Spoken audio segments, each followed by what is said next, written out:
Hey y'all, welcome to the Coyote Trapping School podcast. I am here today coming at you. I want to talk about still trapping related, but a little bit different than usual. We're getting into the summertime, and so just trying to think of some things outside of fur trapping and different things that may be of interest. And actually, this is particularly of interest to me because I'm getting an opportunity to kind of delve off into this, and I'll touch more on that in a minute, but we'll talk about hog trapping. So, you know, hang on a second, let me get situated here. I don't know how, depending on where you're at, you may be more or less familiar with wild hogs, feral hogs, and, you know, the opportunities to harvest those, and also the damage that can come as a result of those. And so, you know, depending on where you're at and who you're talking to, everybody's kind of got a different opinion about hogs. Some people love them. Don't really run into a lot of those people unless they're die-hard hog hunters. You know, a lot of people hate them, and then some people kind of fall in the middle. And I honestly kind of peg myself as one of those people that fall in the middle. And the love-hate relationship comes from you hate how destructive they are, because they are absolutely cause millions of dollars worth of damage to crops and the landscape and ecosystems. But also, they're a boatload of fun to hunt and good eating. And so that's kind of the dichotomy of them. And so, you know, I myself, there are hogs in most southeastern states. You know, some areas have them more than others. I had the opportunity for several years to live in Florida, North Florida. No shortage of hogs in North Florida. And honestly, I absolutely had a ball. I always kept a rifle in my truck, and I ate more hog meat in that year or the couple of years that I lived down there, than most people probably eat in their lives, you know. And it's just, especially, you know, as I was out riding and out in the woods a lot, you know, you run across them, you know, very consistently. And so, and another thing that happened to me is I did a lot of hunting. That was before children, you know. That was in the early years, so I did a lot of deer hunting, and I always had good intentions. I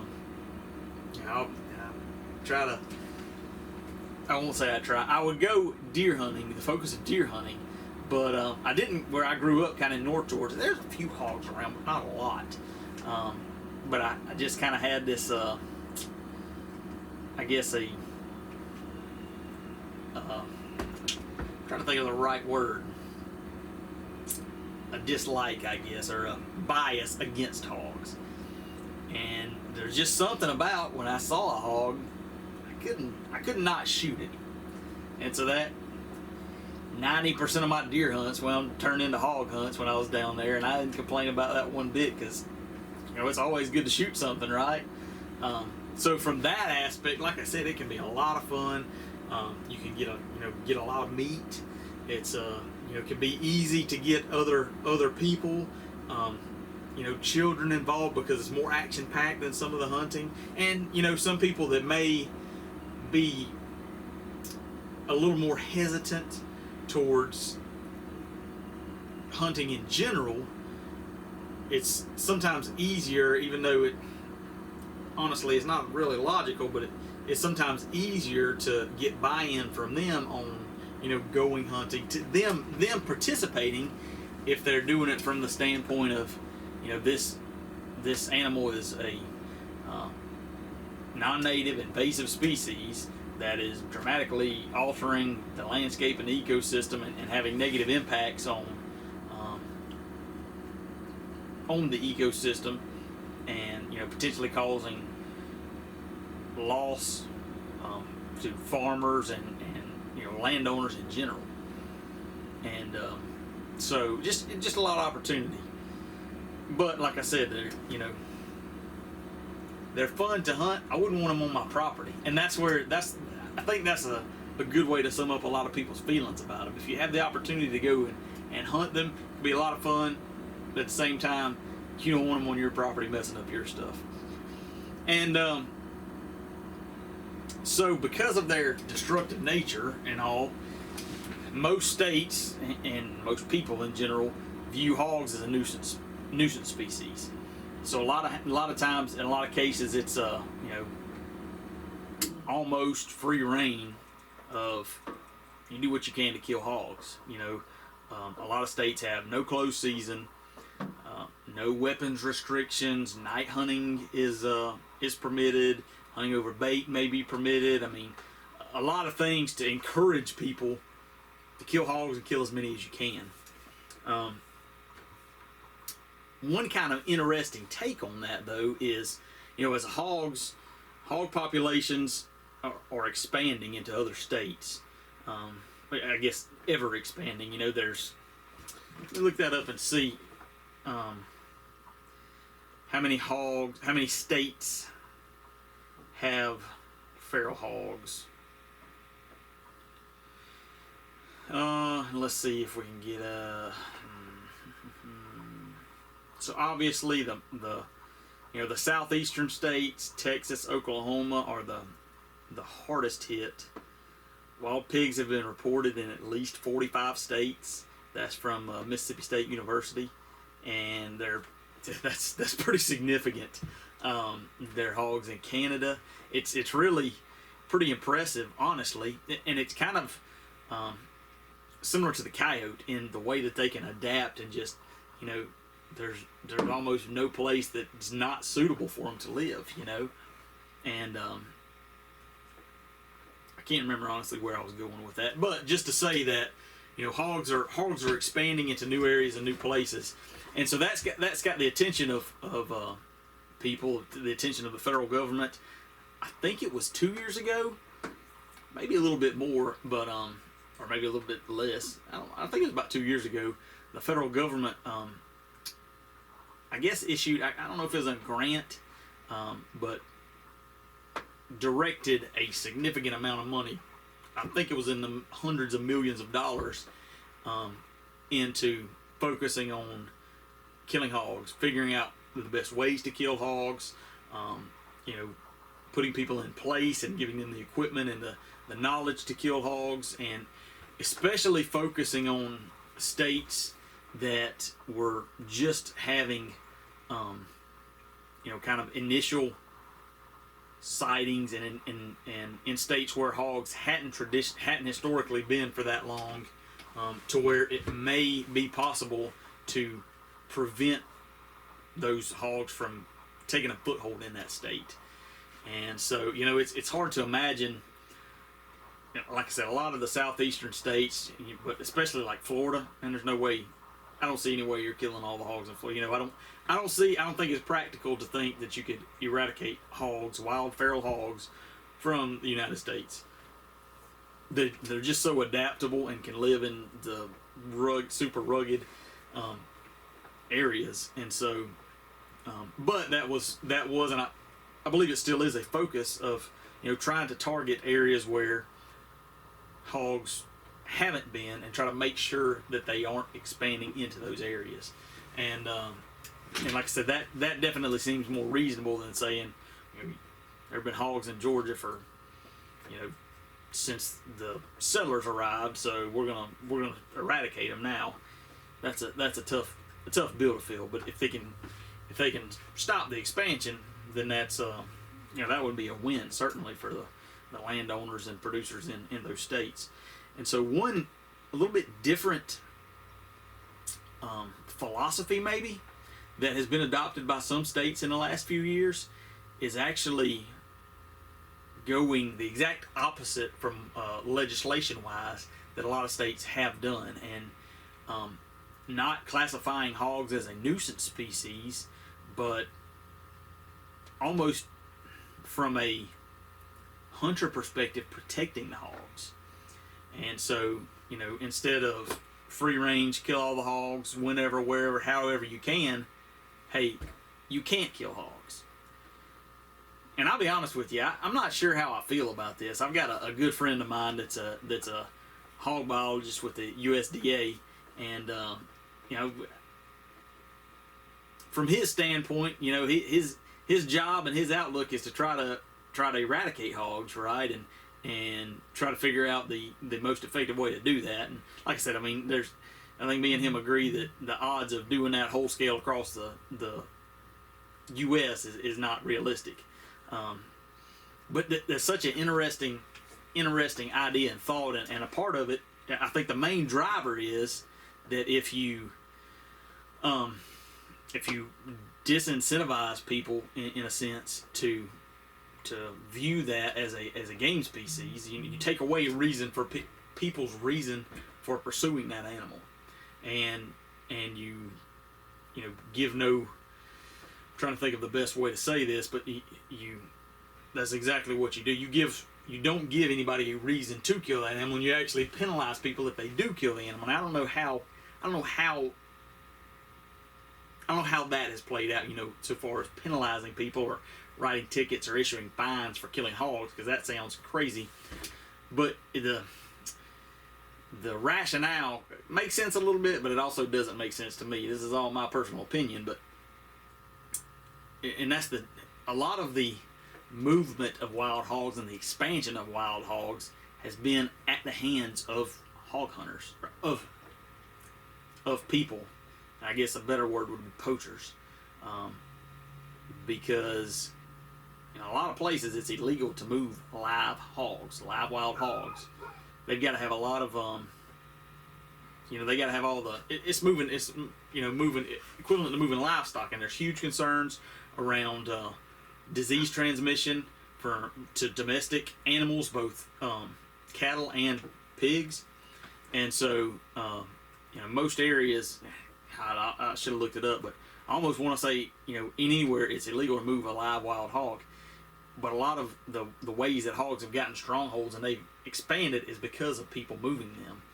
And I don't want to single anybody out, but my perception and a lot of what I've heard and seen is, especially hog dog hunters, because you're always looking. Those are I would say the most hardcore, out there. That if you got dogs that's all they're for and that's all you use them for, and you want to be hunting hogs all the time, and so you're always needing new spots, and you find a new spot that looks good, and that's one thing that's easy to do. That's one way to catch pigs. There's a lot of people that'll catch them with their dogs, and they don't catch them. They tie them, and then they can move them. They can take them home and feed them out, whatever they want to do with it. So from that standpoint, if you say, hey, there's no hog hunting, then there's no reason for people to be moving hogs. And so that's like I said, that's a different, kind of a logical standpoint. But then also you got the other side that says, well, if it's illegal to move hogs anyway, and you make hog hunting illegal, if they were doing, they were breaking the law to start with, they're not going to turn around and say, oh, well, I don't want to break 2 laws, so I'm going to stop. It's the whole deal with, gun control. Only criminals will have guns. So, I don't know. Personally, if Georgia came in and said, hey, you can't kill any more feral hogs, it hurt my feelings a little bit, because there's not a lot of areas. Hogs are a lot more prevalent in the south part of the state. You get down into the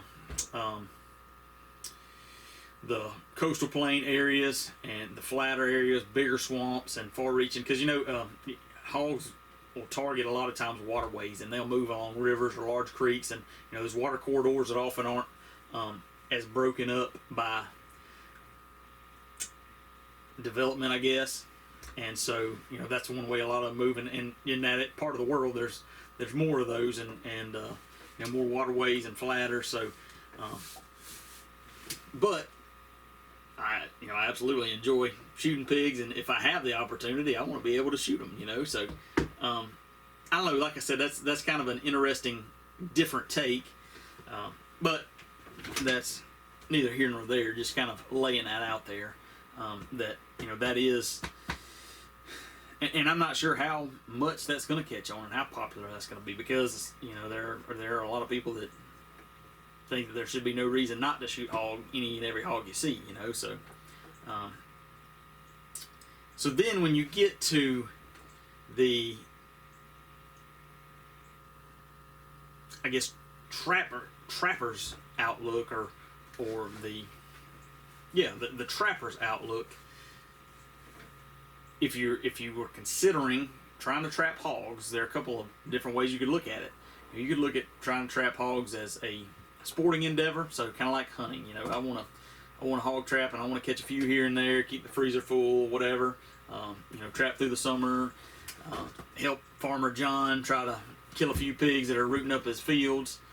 That's one thing, and that's pretty easy to do. You know, you can buy or fashion, you know, hog traps. They sell them at Tractor Supply even. You know, they're relatively small and kind of easy to maneuver, so to speak, but you're not, it's kind of like, you know, with coyotes or predators, hunting versus trapping. Hunting them, you're harvesting a few animals, but you're not really impacting the population. And so, you know, I would say even from a shooting or hunting hogs perspective, you know, there's a lot of people that like to shoot hogs, like to hunt hogs. You know, even you'll see folks with night vision and thermal imaging scopes and things like that. And, you know, it's pretty cool to watch the videos of those, you know, guys out there, and you see several hogs and they're shooting, and the hogs start scattering, and, you know, they pick off some. If you're approaching it, like I said, from a sporting aspect and not really serious about it, not really serious about population control, then that's one outlook. But if you're the objective is to try to reduce the population, then and I should have prefaced like everything here, I'm no expert, but I do have a good friend of mine who I would consider him an expert, and I'm hoping I can get him on the podcast too, to kind of talk about this stuff. But you know, there are some traps that are better suited for targeting, you know, significant population impact through trapping. And so those are, you may have seen them. One of the I think there's only two that come to mind that I know of, and that's the JagerPro style traps, and basically it's corral traps. So you've got what you could call box traps, which are the smaller, you know, traps that you can buy at Tractor Supply or a lot of hardware stores, or have somebody make you that's, you know, maybe 4x8 or a little bit bigger.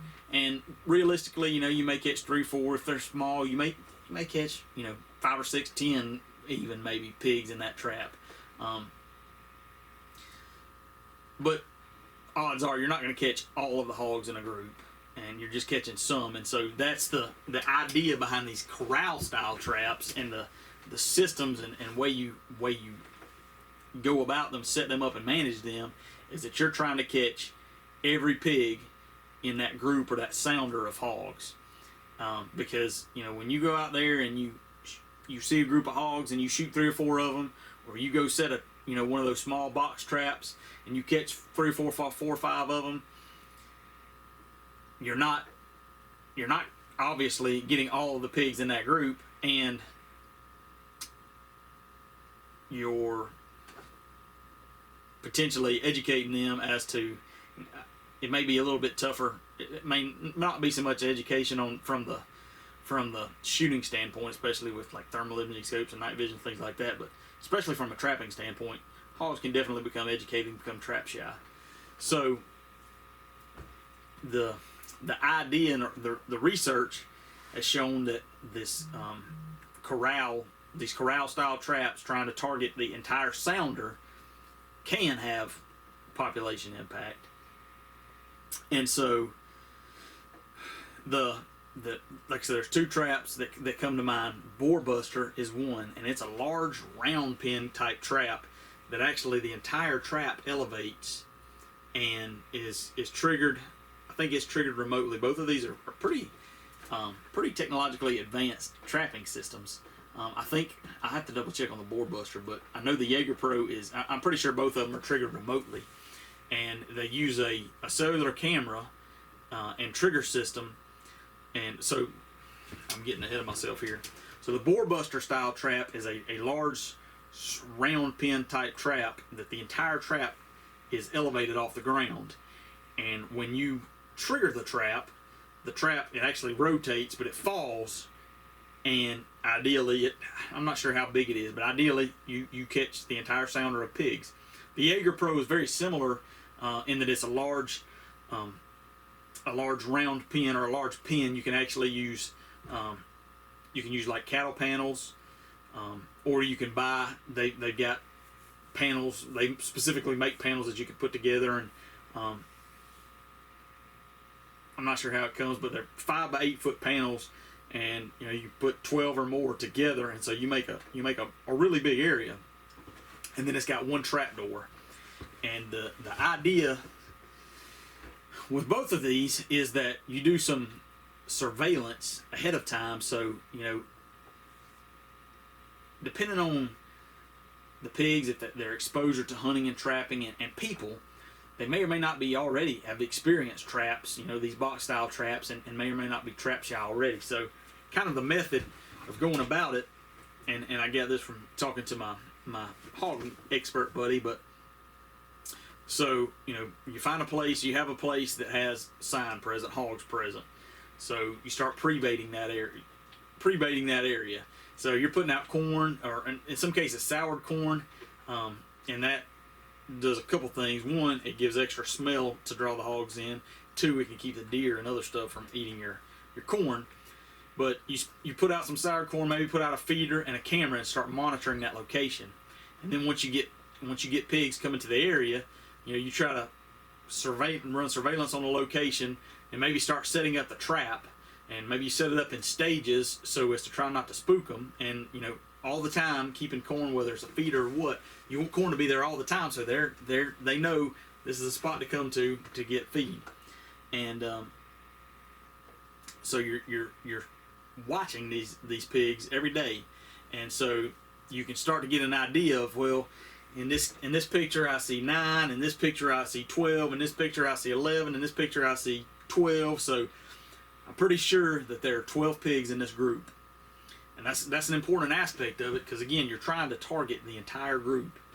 And so then once you've got the hogs coming to the area consistently, and you've got the trap fully assembled, and the hogs are coming in and out of the trap at will without hesitation, that's when you get into your ready to go mode.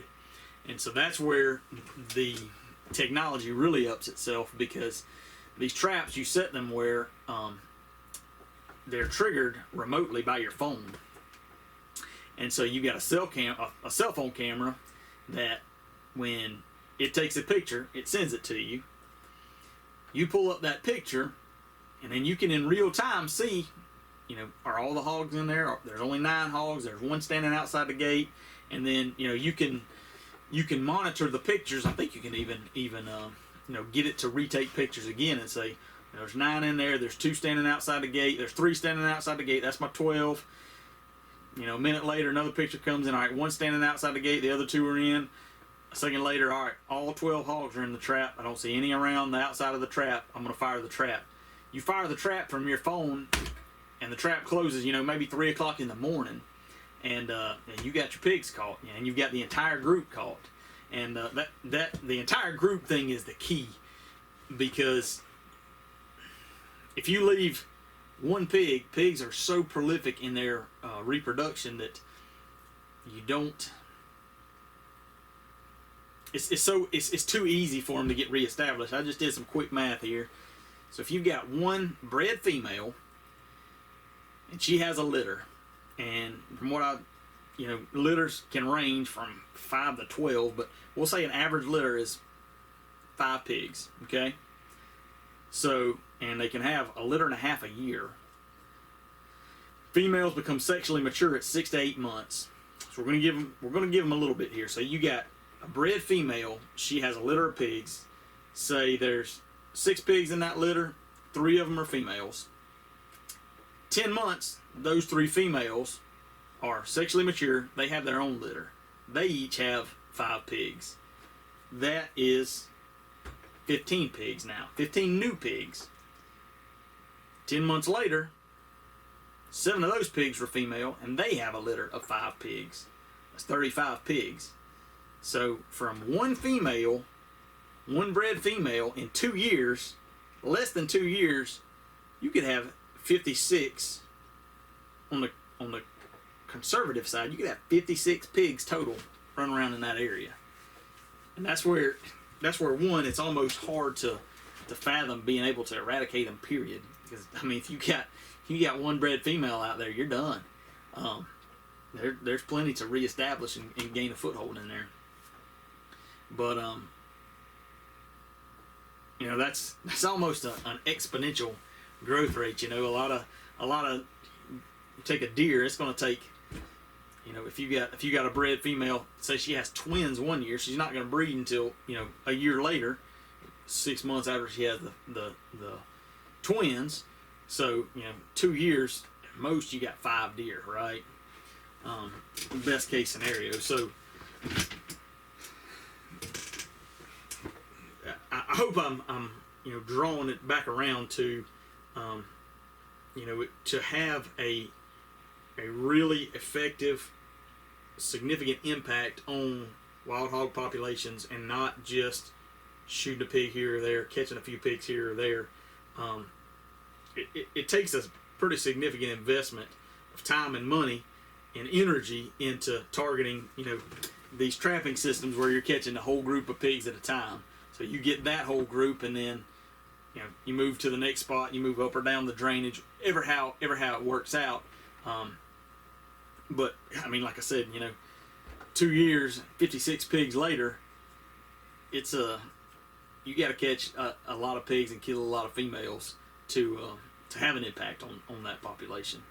So I kind of went through all that because I actually got an opportunity to get my hands on one of these JagerPro traps. So through our Soil and Water Conservation District, I am now a hog trapper, I guess you could say. And so I am, you know, targeting. I actually went out today and looked at a property with a couple landowners, and you know, my goal is, my directive is start catching pigs. Now, let me say, this is not a money-making endeavor right yet, and from my experience and dabbling a little bit, I've never really gotten very much into hog trapping. But there's not a lot of people that are willing to pay to have hogs removed. I know there are some folks that are willing to pay, and there are some folks that, you know, I'm sure are making money removing hogs. But unless hogs are causing somebody monetary damage, like a farmer, or, you know, maybe you've got a real die-hard serious deer manager that doesn't want hogs on their property, or you can get them in a residential, you know, area. It's not super easy to get people to pay to have you kill their hogs. They're not that much of a concern to them. You know, they don't like them, but they don't hate them that much. So,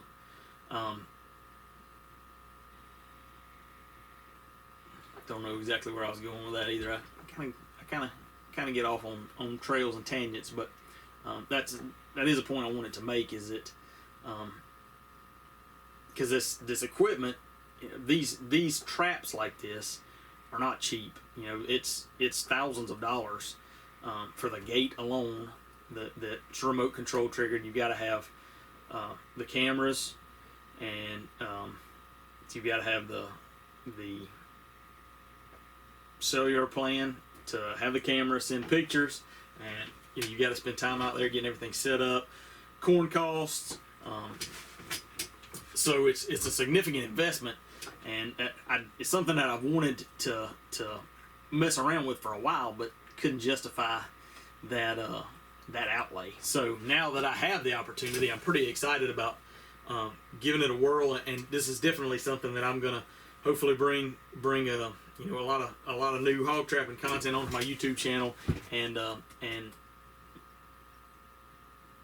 you know, maybe hopefully get more in depth on you know, this whole deal of hog trapping, and you know, figure out what the opportunities may be from a financial standpoint. But so be on the lookout for that in the future. As like I said, I've got a spot already in mind that I'm going to hopefully this week going to try to go ahead and get some bait set out and a camera monitoring, and maybe in a couple weeks, and that's like I said. There I go. Catch myself. I don't realize it until after I say it, but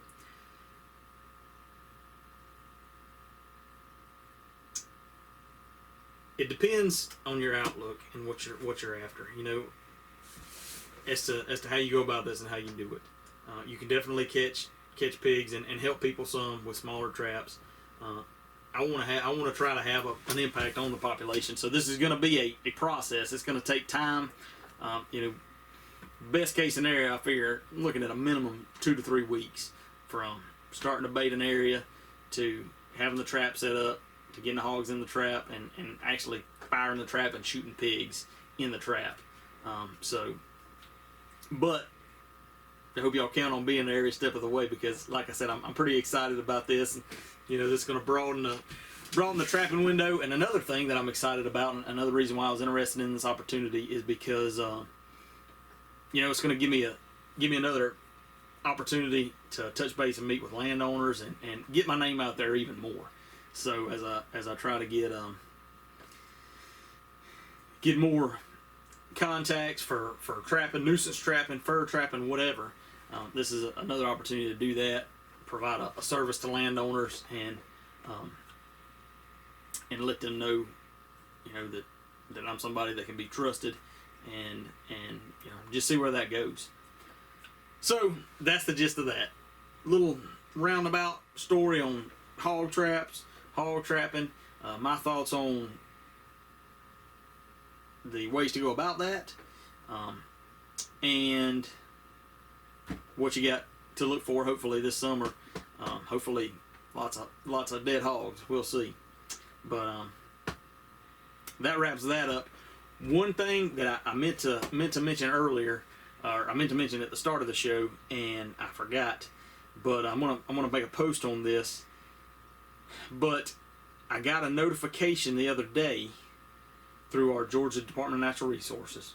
So, and it should have gone out to all, if you're a licensed nuisance trapper, or a licensed nuisance wildlife control operator in Georgia, you should have got this. If you haven't gotten this yet, you're going to get it. But it's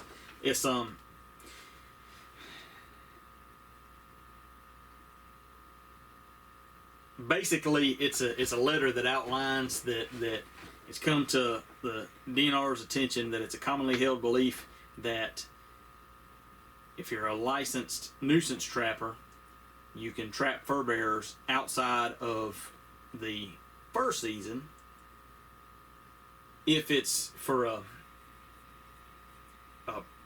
predation standpoint, so to protect quail, turkey, deer, you know, things like that. And that is that's a very common thought. Speaking as somebody from Georgia that's been in the trapping community, that's a very common and accepted thought. Well, that doesn't jive with the current Georgia regulations, and so it can be permitted if there is, and the letter outlines, and like I said, I'll post the letter on Facebook and Instagram. I'll probably post it before this goes live. This is published, but so what they say in the letter is this fur bearer trapping outside of fur season, outside of trapping season, is permitted by a nuisance control operator if the landowner has what they call a bona fide management plan for that property that is approved by the state. That landowner, if it's approved by the state, that landowner can then pursue getting a landowner license issued for trapping outside of the trapping season, and then if they want to hire somebody to be that agent to do that trapping, then they can. That I haven't talked to anybody at DNR. I should, but in my opinion, that doesn't apply to coyotes because coyotes can be trapped year round. So that only applies to bobcats, foxes, raccoons, skunks, your nest predators. Basically what it says, and it lists a couple of the statutes, I guess, that basically the nuisance wildlife control operators permit is targeted towards helping landowners with issues, and I think that even if a landowner's have an issue with a fur-bearing animal, whether they're getting into their house, their chickens, things like that, that still applies. Your nuisance license still applies to the harvest of that animal, but just going out whole scale and hey man, I want fewer predators on my deer lease. I'll pay you to go trap and kill all the coons and coyotes and nest predators that you can. That's what is being affected. That can still happen, but the landowner has to have a management plan written and approved for that property for that to actually happen. So just wanted to give everybody a heads up on that, because that is a little bit of a change from kind of the common knowledge. And that's one thing that's Georgia's trapping laws are pretty a lot of states probably, but are pretty vague. I mean, it's a one pager. There's not a lot of depth to it. So there's some gray areas in there, and so this it's not terribly surprising, and I could definitely see more coming. But just want to give y'all a heads up on that. I hope that was of interest to you. Hog trapping is definitely interested in me, and I'm pretty excited about getting trap set, catching some pigs. Like I said, I'm gonna bring y'all along on that, even some recipes and all, because I'm a fan of wild hog. And so y'all have a good weekend, and we'll catch you next time.